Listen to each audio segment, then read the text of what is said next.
संजय घोडके. हां, तुम्हाला लास्टला दे. अभिनंदन करतो की त्यांनी या लक्षवेधी लागल्यानंतर खऱ्या अर्थानं 2000 कोटीचा जो प्रस्ताव होता तो 3000वर त्याचा खर्च वाढला, त्याला सुद्धा तयारी दाखवली.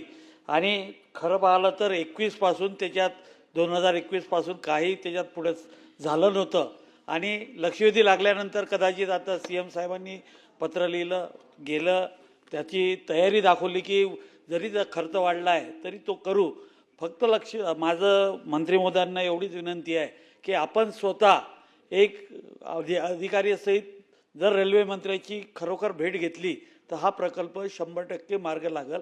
CM साहेबांनी पत्र दिलं आहे किंवा CM साहेब ज्यावेळेस दिल्लीला असेल त्यावेळेस आपण सुद्धा त्यांच्यासोबत जाऊन एक वेळ जर भेट झाली CM साहेबाची मंत्री महोदयाशी तर 100% याला मूर्त स्वरूप भेटेल.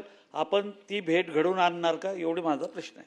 सभापती महोदय, मला असं वाटतं की याची आवश्यकता लागणार नाही. आपल्याला कल्पना आहे की मुख्यमंत्री स्वतः नागपूरचे आहेत. विदर्भाचे जेव्हा प्रश्न निर्माण होतात तेव्हा ते सातत्यानं पाठपुरावा करत असतात. विदर्भाचेच दुसरे मंत्री नितीनजी गडकरी हे सुद्धा काही जेव्हा विदर्भाचं काम असतं तेव्हा केंद्र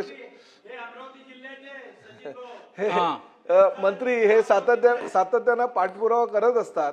त्यामुळे मला असं वाटतं की एवढे मोठे मोठे भावनाताई गवळी, बच्चूभाऊ कडू, संजयजी खोडके एवढे महान आणि मोठे सगळे लोकप्रतिनिधी या सभागृहातले ह्या रेल्वेच्या प्रकल्पासाठी जर पाठपुरावा करत असतील, मला असं वाटतं आपल्या कोणाची काही गरज लागणार नाही. कारण मुख्यमंत्र्यांनी स्वतः ही जबाबदारी घेतलेली आहे.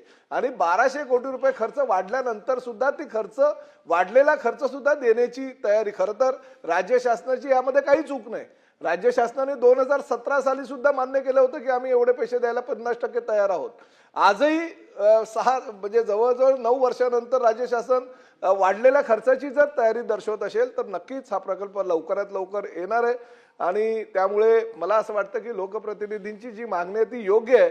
बच्चूभाऊ आपण, संजय खोडकेजी आपण, भावनाताई आपण सगळ्यांनी मिळून पाठपुरावा करून हा प्रकल्प लवकरात लवकर कसा कार्यान्वित होईल यासाठी पाठपुरावा.